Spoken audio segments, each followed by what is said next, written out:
नमस्ते दोस्तों, आप सबका एक बार फिर से स्वागत है आपके अपने YouTube चैनल सत्य सनातन में। आज हम बात करने वाले हैं केरल की प्रोग्रेस के बारे में। केरल ने बहुत बड़ी छलांग लगाई है बकरा ईद के बाद में और एक ही दिन में 22,000 नए कोरोना केस हम लोगों के सामने आए हैं। आप लोगों को पता है कि धड़ाधड़ कई सारे YouTube चैनल्स पर स्ट्राइक्स आती चली गई। हफ्ते भर के लिए चैनल्स बंद होने की घोषणाएं दे दी गई थी, जिसके बाद में सत्य सनातन बच गया। और बचने का रीजन था कि सत्य सनातन अपने सत्य पर अडिग रहा, अटल रहा और हमने स्पष्ट शब्दों में कहा कि अगर हमने गलती की है तो हम उसको मानते हैं, लेकिन क्योंकि यहां पर हमारी कोई गलती है ही नहीं, इस वजह से यह बात स्पष्ट हो जाती है कि लिब्रांडूज का जो गिरोह है, जो गैंग है, वो अभिव्यक्ति की आजादी सिर्फ अपने लिए चाहता है, दूसरों के लिए नहीं। इसी बकरा ईद के ऊपर बोलने के बाद हमारी मास रिपोर्टिंग हुई, जिस वीडियो में हमने बकरा ईद के बारे में बताया था किस प्रकार से इनएप्रोप्रिएट है ये बकरा ईद, किस प्रकार से हानिकारक है पूरे पर्यावरण के लिए ये बकरा ईद और किस प्रकार से विरोधी है खुद इस्लाम के ही ये बकरा ईद। उस वीडियो के बाद चैनल पर स्ट्राइक आने के बाद में लिब्रांडूज के दिल बाग बाग हो गए थे और उन्होंने कहा कि बड़ी मछली फंस गई, बड़ी मछली फंस गई। उस खुशी के बाद में उसी बकरा ईद की वजह से केरल के मुस्लिम बहुल क्षेत्रों में लगातार कोरोना के केसेस आ रहे हैं। अब मैं पूछना चाहता हूं कि लिब्रांडूज, मजा आया? अब बताओ कौन से वाली मछली, कौन से वाले मगरमच्छ और कौन से वाले सांप नाग पकड़ में आए हैं और क्या आपके हाथ लगा है? लेकिन इस मुद्दे पर लिब्रांडूज कुछ भी बोलने वाले नहीं है, क्योंकि यहां पर उन्हीं के नाजायज अब्बाजानों का इंतकाल हो रहा है।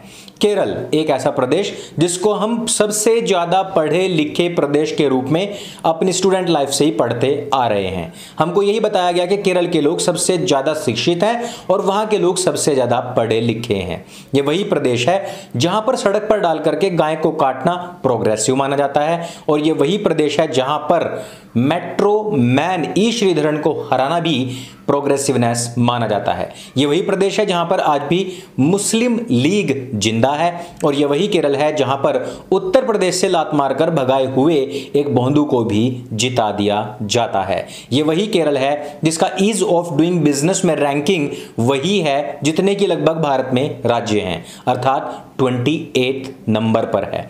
पूरे भारतवर्ष में एक दिन में 42,000 कोविड नए केस आते हैं, जिनमें से कि तकरीबन 53% 22,000 के ऊपर केस अकेले केरल से ही आते हैं। और उसके पीछे वजह थी एक जिद। जी हां, जब आपको पता है कि उत्तर प्रदेश में योगी आदित्यनाथ जी ने अपनी तरफ से यह बात कह दी थी कि अब हम कावड़ को इस साल बाध्य नहीं करेंगे, इस पर कोई बैन नहीं रखेंगे, लोग सोशल डिस्टेंसिंग का पालन करते हुए कावड़ यात्रा ले जा सकेंगे। लेकिन आपको भी पता है कि हमारे सुप्रीम कोर्टा जहां पर भी हिंदुओं का कोई भी ऐसा रिचुअल आए, वहां पर अपनी टूटी हुई टांग बैसाखी समेत लेकर के कूद पड़ता है और अड़ा करके कहता है कि ये तो मैं नहीं होने दूंगा। और कावड़ यात्रा में भी यही हुआ था, उसने वही अपनी टांग अड़ाते हुए कहा ये तो मैं नहीं होने दूंगा। हिंदुओं ने, योगी आदित्यनाथ जी ने, उत्तराखंड की सरकार ने इसको सहर्ष स्वीकार भी किया। इसको स्वीकार करने के बावजूद भी हिंदू या फिर कहें उत्तर प्रदेश सरकार या कि उत्तराखंड सरकार फिर भी प्रोग्रेसिव नहीं है। लेकिन दूसरी तरफ जब सुप्रीम कोर्ट ने कहा कि केरल में जिस प्रकार से 3 दिन की छूट बकरीद के नाम की दी जा रही है वो नहीं दी जानी चाहिए, क्योंकि इससे कोविड फैल सकता है। लेकिन आपको भी पता है कि मुसलमानों का एक बहुत तगड़ा इलॉजिक है और वो इलॉजिक है कि जब तक सुमैया तारा नहीं आएगा तब तक मुसलमानों को कोरोना नहीं हो सकता है। एनआरसी का उल्टा कोरोना होता है और कुरान से ही कोरोना निकला हुआ है। अगर आप 5 वक्त की नमाज पढ़ते हैं तो आपको कोरोना नहीं होगा, अगर आप वुजू करते हैं तो आपको कोरोना आपके आसपास भी नहीं फटक सकता है।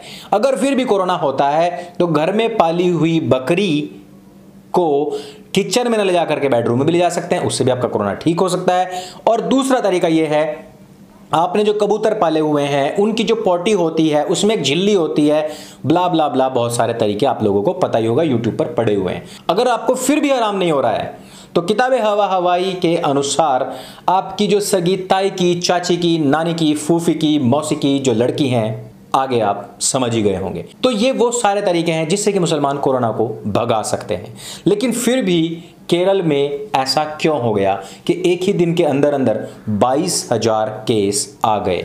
दोस्तों, क्या आपको पता है कि उत्तर प्रदेश जो कि प्रोग्रेसिव प्रदेश नहीं है, जो कि एक बीमारू गरीब प्रदेश है, जहां की साक्षरता 99% नहीं है, उस प्रदेश में फॉरेन इन्वेस्टमेंट कितना हुआ है? तकरीबन केरल से 2.5 गुना ज्यादा। क्या आपको पता है कि वहां पर क्राइम कितना कम हुआ है केरल की अपेक्षा में? क्या आपको पता है कि वहां पर वैक्सीनेशंस केरल की अपेक्षा में कितने ज्यादा हैं? क्या आपको पता है कि उत्तर प्रदेश में अभी एक्टिव केसेस कितने हैं? क्या आपको पता है कि उत्तर प्रदेश में एक दिन में केवल कितने नए कोरोना मामले मिले हैं? अगर आपको पता है तो आप बिल्कुल भी प्रोग्रेसिव नहीं हैं, और अगर आपको ये सारी चीजें नहीं पता हैं तो आप असली प्रोग्रेसिव हैं।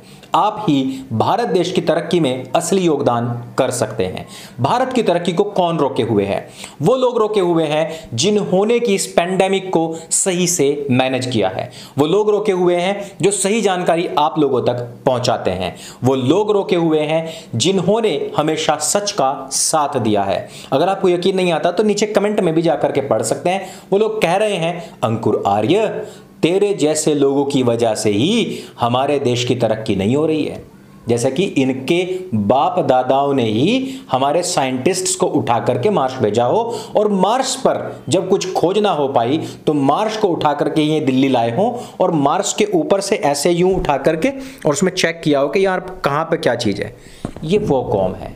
इस वजह से मैं कहता हूं कि या तो सुधर जाओ या फिर उधर जाओ जहां पर तुम जा रहे थे, लेकिन मोहनदास करमचंद गांधी ने तुमको जाने से रोक लिया। अगली चीज मैं कहना चाहता हूं अपने हिंदू भाइयों से। मैं कहना यह चाहता हूं कि देखिए, स्ट्राइक आती रहेंगी, जाती रहेंगी, लेकिन जो सच है वो हम बोलते रहेंगे, प्लेटफॉर्म कोई भी हो, और हमारी चाहे स्थिति परिस्थिति कुछ भी हो, हम तो बोलते रहेंगे। लेकिन आप लोगों की एकजुटता, आप लोगों की एकता और आप लोगों का अपने क्षेत्रों में मुखर होना, ये अत्यंत आवश्यक है।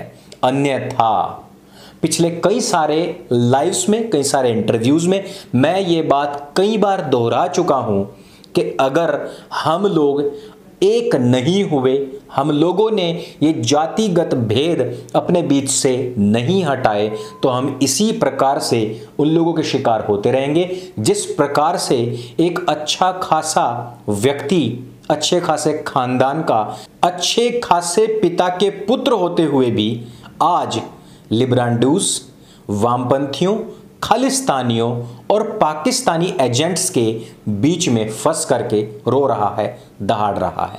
हम प्रतीक्षा करेंगे कि राकेश डकैत कब जाकर के लखनऊ को चारों तरफ से घेरने के लिए मोर्चाबंदी करने वाला है। तो दोस्तों, इस वीडियो में सिर्फ इतना ही। अगर ये वीडियो आपको जानकारी से भरपूर लगे और आपको भी लगता है कि वो सारे के सारे पत्तलकार जो आज अब्बा डब्बा जब्बा कर रहे हैं, उन लोगों को बताना चाहिए था कि एक अंधविश्वास पर आधारित एक खून खराबे के त्योहार के चलते एक राज्य की सरकार जो केवल अपने प्रदेश के 25% वोट्स के पीछे पड़ी हुई है, उसने कितनी बड़ी हानि इस देश को की है। अगर आपको लगता है कि उन लोगों को भी बोलना चाहिए था, अगर आपको लगता है कि उन्होंने नहीं बोला और हमने बोला है, तो उसको शेयर करना है, तो आप इस चैनल को सपोर्ट करें, चैनल को सब्सक्राइब करें और वीडियोस को जितना मर्जी स्प्रेड करें। आप सभी भी अपने स्वास्थ्य का ध्यान रखें और देश की प्रगति में योगदान देते रहें। मेरे संग बोले सत्य सनातन वैदिक धर्म की जय। जय हिंद, वंदे मातरम।